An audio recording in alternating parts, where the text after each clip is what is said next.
नमस्कार, आपका स्वागत है आपके अपने YouTube चैनल एक कहानी रमा की जुबानी में। जैसा कि आप जानते हैं कि मैं आपके लिए एक कहानी या कविता लेकर आती हूं, तो उसी श्रृंखला को बढ़ाते हुए आज मैं श्रीमती मीनू त्रिपाठी जी की कहानी सरनेम के साथ आई हूं। तो आइए सुनते हैं कहानी सरनेम। मम्मी जी, आप यहीं बैठिएगा, मैं व्हील चेयर का इंतजाम करती हूं। अपनी सास का बुझा चेहरा देखकर आरवी उन्हें समझाती हुई बोली, मम्मी जी, यहां स्टेशन पर बहुत चलना पड़ता है, आप बेवजह तंग हो जाएंगी। अरे फिर भी अब इतना भी ना चल सकूं तो। हेमलता के कमजोर शब्दों पर आरवी अड़ गई।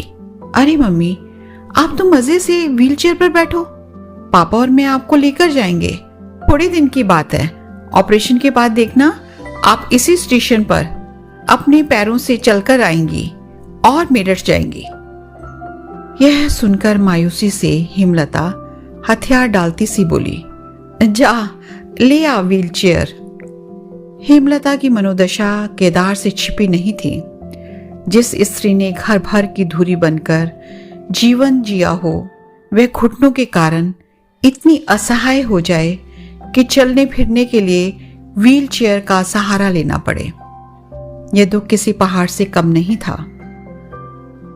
व्हील चेयर के साथ बाहर निकलते ही संयम दिखा तो हेमलता केदार के चेहरे खिल गए। आरवी शर्मा आपको संभाल कर लाई या नहीं? वह बोलते हुए वह माता पिता के पैर छूने लगा। फिर अपनी मां को ध्यानपूर्वक व्हीलचेयर से कार तक ले गया। रास्ते भर नए शहर को केदार हेमलता कौतूहल से निहारते रहे। करीब 20 मिनट के अंदर ही वह बेटे बहू के नए फ्लैट में पहुंच गए। ऊंची 5 मंजिली इमारत देखकर हेमलता के चेहरे पर चिंता की रेखाएं घिर गई, जिसे भांपकर आरवी बोली, मम्मी, इस फ्लैट में 2 लिफ्ट हैं, लाइट जाती है तो जनरेटर से ये चल जाती हैं। लिफ्ट से तीसरे फ्लोर पर पहुंचते ही दरवाजे के बाहर गमलों में लगे स्वस्थ हरे भरे और दरवाजे के कोने में कड़ियों में लगी घंटियां हवा से धीमी धीमी बजती हुई भली लगी। नेम प्लेट पर नजर ठहर सी गई। उस पर लिखा था, मिसेस आरवी शर्मा, मिस्टर संयम कनौजिया। नेम प्लेट की ओर ताकते हुए हेमलता केदार के चेहरे पर कुछ सख्त से भाव आए, जिसे उन्होंने जब्त करने की कोशिश की। सास ससुर के भाव से असहज आरवी जल्दी जल्दी सामान अंदर करने लगी। सुरुचिपूर्ण ढंग से सजा घर का एक एक कोना आरती की रचनात्मकता को दर्शा रहा था। अपनी अटैची और बैग के पीछे पीछे हेमलता केदार एक कमरे में गए तो आरवी बोली, मम्मी, यहां बालकनी है, वहां से नीचे बना पार्क दिखता है और ये अटैच बाथरूम। आप लोग हाथ मुंह धो लो, फिर चाय पीकर घर देखना। उसके चेहरे पर उत्साह झलक रहा था। हाथ मुंह धोकर हेमलता पति के साथ बैठक में आई तो देखा आरवी नाश्ता लगा रही है और संयम चाय बना रहा था। चाय पीते समय आरवी बोली, जब घुटना ठीक हो तब आप इस पार्क में पापा जी के संग घूमने जाइएगा। यह सुनकर हेमलता मुस्कुराकर बोली, घूमने फिरने के लिए तो मेरठ ही ठीक है, वैसे भी अगले हफ्ते तुम कनाडा जा रही हो, क्या घूमेंगे पार्क वार्क में, कौन सा यहाँ बसेरा डालना है। यह सुनते ही आरवी और संयम एक दूसरे का मुंह ताकने लगे तो हेमलता ने अपनी बात पर गौर किया, कहीं बेध्यानी में वह गलत तो नहीं बोल गई। पर उसने यह बात किसी गलत नियत से नहीं कही थी, साफ मन से यह बात कही थी। इसमें झिझकना कैसा, पूरे 3 साल के लिए बेटा कनाडा जा रहा है तो जाहिर सी बात है कि बहू भी जाएगी ही। शाम को संयम ने जबरदस्ती उन्हें फ्लैट से नीचे उतारा। भर एक चक्कर में ही हेमलता के घुटनों ने साथ छोड़ दिया, इसलिए केदार उसे ऊपर ले आए। घंटी बजाते बजाते एक बार फिर नेम प्लेट पर नजर पड़ी, मिसेस आरवी शर्मा, मिस्टर संयम कनौजिया। उफ, कैसा अटपटा लग रहा था। चेहरे पर तनाव सा आ गया। आरवी संयम कनौजिया भी तो हो सकता है, पर आजकल की यूथ का क्या कहे, अपने अस्तित्व का झंडा लेकर खड़े हो जाते हैं हर जगह। रात को विचारों में डूबी हेमलता ने सहसा करवट बदली। नई जगह होने से नींद नहीं आ रही थी। रह रहकर नेम प्लेट आंखों के सामने घूमती रही। नेम प्लेट से बंधे तार उसे 1 साल पहले हुए बेटे की शादी की ओर ले गए, जब आरवी बहू बनकर घर आई थी। हेमलता ने नोटिस किया कि वह किसी बात पर संकोच नहीं करती थी। कोई उससे कुछ पूछता तो वह बड़ी बेबाकी से बात करती। कभी कभी उसे अटपटा भी लगता जब वह किसी रीति रिवाज को देखकर प्रश्न भी पूछ लेती, क्यों होती है, क्या होता है।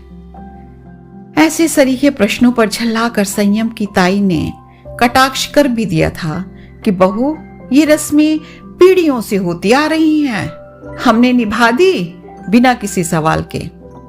सो क्या जाने क्यों होती हैं, बस होती हैं। यह सुनकर आरवी ने चुपचाप बाकी की रस्में पूरी की। हेमलता नई बहू की साफ गोई और उत्सुकता को समझती थी, पर वह अपने किसी रिश्तेदार के सामने कोई हास्यास्पद स्थिति नहीं चाहती थी। घर में नई बहू के आने की गहमा गहमी में केदार के दोस्त की पत्नी, जो शादी में किसी वजह से नहीं आ पाई थी, तो वह नई बहू से मिलने घर आई। आरंभिक बातचीत के दौरान उन्होंने आरवी से सहज प्रश्न किया, क्या नाम है तुम्हारा। यह सुनकर मुस्कुराहट के साथ वे बड़े आत्मविश्वास के साथ बोली, जी आरवी शर्मा। बड़ी ही सहजता से नई नवेली ने जवाब दिया तो वहां मौजूद महिलाओं पुरुषों के हुजूम में हंसी का फवारा छूटा। तभी किसी ने हंसकर कहा, अरे अभी आदत नहीं है ना, इसलिए बेचारी आरवी कनौजिया की जगह शर्मा बोल गई। हेमलता की जेठानी बोली, शर्मा तो मायके का सरनेम है। अरे अब तो ये सरनेम भुला ही दो बहुरिया, अब तो सरनेम पतिदेव का ही लगेगा। संयम कनौजिया की पत्नी आरवी कनौजिया। इस प्रकरण को संयम की भाभी ने संभालते हुए कहा, अरे चाची, जब मैं आई थी ना तब बड़े दिनों तक मोहंती बोल जाती थी, फिर कनौजिया की आदत पड़ी। कोई नहीं, इसे भी आदत पड़ जाएगी। पर दीदी, आरवी के साथ कनौजिया शर्मा ही नहीं रहने दे सकते क्या। आरवी के कहते ही सबकी त्योरियां चढ़ गई। तभी संयम बोल पड़ा, हाँ एक्चुअली तुम्हारे नाम के आगे शर्मा सरनेम ही सूट करता है। वैसे जब इतनी उम्र इस सरनेम के साथ गुजारी है तो आगे क्या दिक्कत है। यह सुनते ही मानो सबको बिच्छू डंक मार गया हो। इस बात पर घर में जंग सी छिड़ गई। बड़ी बूढ़ियां नाराज थी। ये कहा गया कि शादी के बाद ससुराल का सरनेम ना अपनाने वाली बीवियां अपने पति पर हावी होती हैं। ये जाने कौन सा चलन शुरू हुआ है। सरनेम बदलने की परंपरा तो बहुत पुरानी है, इसमें तो शान बढ़ती है, पर आजकल की लड़कियों को मायके के सरनेम को अपनाने में शान प्रतीत होती है। आदि आदि, जितने मुंह उतनी बातें लिए मेहमान विदा हुए। वह और केदार भी आरवी की इस हरकत पर खिन्न थे। संयम को उसे उकसाने और गलत को सही बताने का दोषी माना जा रहा था। इसे संयम की बेवजह की छूट भी भूला गया तो और शादी कमजोर साबित होगी, ऐसा भी ऐलान कर दिया गया। आखिरकार समर्पण का पहला कदम पति का सरनेम अपनाना ही तो था। पति के सरनेम को अस्वीकार करना अर्थात पति के अस्तित्व को अस्वीकार करने जैसा था। घर में मचे इस घमासान पर संयम चिढ़ गया, पर आरवी शर्मा कनौजिया लिखकर रास्ता निकाला तो बेवजह इस मुद्दे को दिए तूल पर चिढ़ा संयम कनौजिया शर्मा लिखने लगा। अब तो और फजीयत हुई, वह और केदार तो कहीं मुंह दिखाने लायक नहीं बचे। दोनों को बैठाकर ऊंच नीच समझाते हुए कहा गया कि पत्नी द्वारा पति के सरनेम को स्वीकारना यह दिखाता है कि पत्नी पति के परिवार को प्राथमिकता देती है। आरवी ने भावुक होकर कहा, मुझे नहीं पता था यह इतना बड़ा विवाद है। मैं संयम के साथ मन से जुड़ी हूं, इसलिए मैं शर्मा रहूं या कनौजिया, मुझे क्या फर्क नहीं पड़ता है। यह सुनकर संयम संवेदनशीलता के साथ कहने लगा, रिश्तों में प्यार महत्वपूर्ण है, सरनेम नहीं। मैं तुम्हें समझता हूं और तुम मुझे, इसलिए सरनेम बदलने और लगाने के लिए न मैं बाध्य हूं न तुम। या तो दोनों एक दूसरे के सरनेम को अपनाएंगे या दोनों ही नहीं। संयम की सोच सदा से ही बेड़ियों और बंधनों से मुक्त रही है। उसकी इस चुनौती और सनक भरी शर्त ने मुश्किल खड़ी कर दी थी। आरवी शर्मा के साथ कनौजिया उतना अजीब नहीं लग रहा था जितना संयम कनौजिया के साथ शर्मा सरनेम को ढोते अजीब लगा था। तुम्हारे बच्चे किस सरनेम को अपनाएंगे? व्यंग से केदार ने पूछा। तब आरवी सरलता से बोली, पापा वो तो कनौजिया ही लिखेंगे, क्योंकि स्कूलों में पिता का सरनेम लिखने का प्रावधान है। हम अपने बच्चों के नाम ऐसे चुनकर रखेंगे जिसमें कनौजिया सरनेम सूट करे। यह सुनकर केदार सक पका गए। संयम बोल पड़ा, सच में सरल नाम ही रखेंगे। तुम्हारे पेरेंट्स ने अनसुना नाम रखा है। यह सुनकर आरती बेसाख्ता हंस पड़ी। इस प्रकरण के बाद और फजीयत से बचने के लिए केदार ने भी उन पर किसी प्रकार का दबाव न बनाने का आदेश दिया, पर मन खट्टा हो चुका था। इस बीच आरवी कई बार ससुराल आई, पर हेमलता उसके साथ सहज नहीं हो पाई। इधर घुटनों ने जवाब दे दिया, पर संयम और आरवी बीच में आए तो उसकी दशा देखकर परेशान हो गए। आरवी ने वहां रुकने की पेशकश की तो हेमलता ने चुपचाप हामी भर दी। कुछ दिन पहले ही वह बड़ी बहू लतिका को आजमा चुकी थी। उसने वहां आने में असमर्थता व्यक्त करते हुए कहा, मम्मी जी क्या करूं, आ नहीं सकती, ना ही आपको बुला सकती हूं। यहां आप और भी परेशान हो जाएंगे। काम में दिन कहां निकलता है पता ही नहीं चलता। मेड की भी प्रॉब्लम है। कुल मिलाकर यही निष्कर्ष निकला कि किसी भी हालत में ना तो बहू मेरठ आ सकती है और ना बेंगलोर जा सकती है। केदार के साथ जैसे तैसे समय निकल ही जाता था। किसी और के आने में और कहीं जाने से बेहतर है कि वह थोड़े कष्ट केदार के साथ वहीं मेरठ में ही बांट ले। लतिका के पास हेमलता की समस्या का कोई समाधान नहीं था। सिर्फ उम्र के साथ आने वाली इन दिक्कतों के लिए उसके पास संवेदना ही थी। बड़े शहर में बड़े डॉक्टर का एक लालच जरूर था। केदार ने एक बार बेंगलोर में हड्डी के एक बड़े डॉक्टर को दिखाने की गुजारिश की थी, पर बड़े शहरों में मुश्किल से मिलने वाले अपॉइंटमेंट को देखते हुए मेरठ में ही इलाज करवाने की सलाह मिली। केदार समझते थे स्वास्थ्य का महत्व। बेटों बहुओं से बहुत उम्मीद उन्होंने पाली ही नहीं थी। बेटे बहू उनकी सेवा करेंगे ऐसी कुछ फहमी रखना आज के युग में बेमानी था। ऐसे में जब संयम ने मां को पुणे के एक प्रसिद्ध डॉक्टर को दिखाने का मन बनाया तो केदार तुरंत राजी हो गए। आनन फानन में ही घुटने के ऑपरेशन की बात भी तय हुई। संयम को ट्रेनिंग के लिए 2 हफ्ते के लिए हैदराबाद जाना था, सो आरवी ने ससुराल जाने का मन बना लिया। वहीं से पूना के डॉक्टर से अपॉइंटमेंट फिक्स हुआ। आरवी के मेरठ रहने के दौरान हेमलता को उसे समझने का मौका मिला। उसकी 2 टूक बातें उसके साफ मन की बानगी देने लगी। संयम के पूना आने पर आरवी ही उन्हें मेरठ से पूना लेकर आई। हेमलता केदार डॉक्टर कानन से मिलने का बेसब्री से इंतजार कर रहे थे, लेकिन संयम आरवी की ओर से 3 दिन बीत जाने पर भी डॉक्टर कानन से मिलने मिलाने का कोई संकेत नहीं आया, और तो और जाने अनजाने नव दंपति परिहास में एक दूसरे को उनके पूरे नाम से पुकारते थे, अर्थात संयम कनौजिया या फिर आरवी शर्मा। केदार टोकने से खुद को रोक लेते, पर उनके मुख के भाव अपनी आपत्ति छिपाने में असफल हो ही जाते। हेमलता केदार को समझाती, जब नई रीति चला ही ली है तो ना टोका करें बच्चों को। बेकार भी बुरा लग गया तो बचा खुचा प्रेम भाव भी चला जाएगा। 3 साल के लिए कनाडा के प्रवासी होने जा रहे हैं बहू बेटे, अपना प्यार लुटा रहे हैं, तो थोड़े समय के लिए सब कुछ भूलकर उसका लुत्फ क्यों ना उठाया जाए।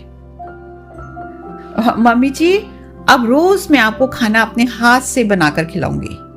आरवी की आवाज से सहसा हेमलता सोच विचार के घेरे से बाहर आई। पारंपरिक व्यंजन सीखने के प्रति उसकी ललक देखकर हेमलता को अच्छा लगा। वह पूछ पूछ कर खाने लायक बना ही लेती थी। 6 दिन बीतने तक भी जब नी रिप्लेसमेंट की कोई बात नहीं हुई तो केदार ने रात को खाने के समय पूछ ही लिया,